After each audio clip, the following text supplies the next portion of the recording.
நேயர்களுக்கு வணக்கம். இன்றைய வீடியோவிலே குருமங்கள யோகம் என்ற தலைப்பிலே இந்த வீடியோவை பேசுகிறேன்.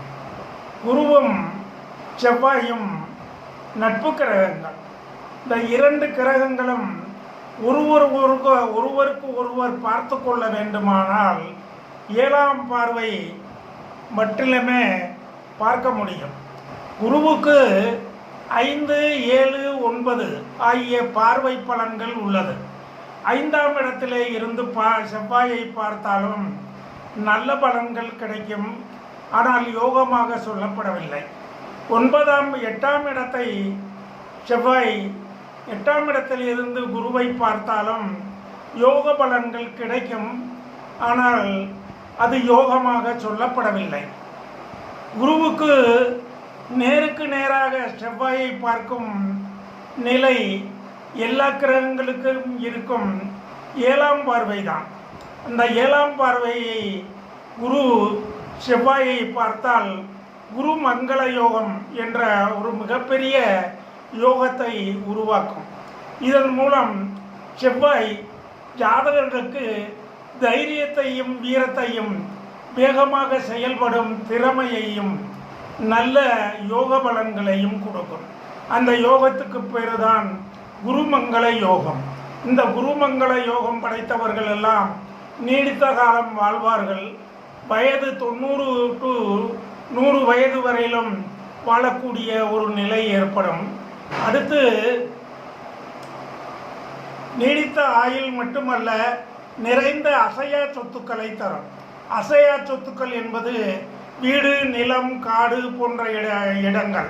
இது போன்ற கட்டிடங்களையும் நல்ல நிலபலன்களையும் ஜாதகர்களுக்கு கொடுக்கும். இதன் மூலம் ஜாதகர்கள் மதிப்பும் மரியாதையையும் அடைவார்கள். செல்வ சீமான்களாக வாழ்வார்கள். நல்ல புத்திரப்பேறு கிடைக்கும். அந்த புத்திரர்களும் தகப்பனாரை போலவே தைரியம் வீரியம் உள்ளவர்களாகவும் வேகமாக செயல்படும் திறமையுள்ளவர்களாகவும் இருப்பார்கள்.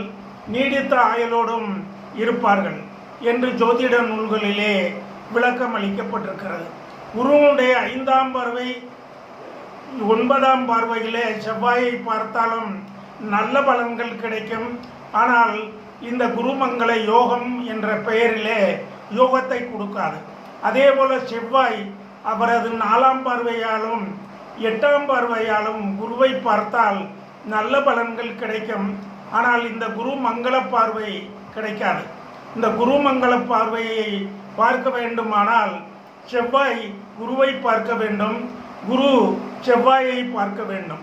இதன் 7ஆம் பார்வையின் மூலமாகத்தான் இரு கிரகங்களும் பார்க்க முடியும். இவ்வாறு ஜோதிட சாஸ்திரத்திலே விளக்கம் அளிக்கப்பட்டிருக்கிறது.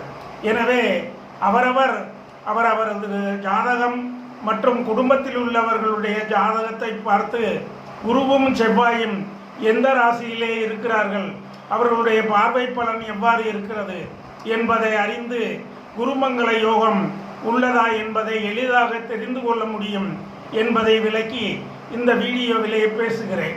இந்த வீடியோவை காணும் எனது அன்பான நேயர்களுக்கு எனது வாழ்த்துக்களையும் வணக்கங்களையும் கூறி விடைபெறுகிறேன். நன்றி, வணக்கம்.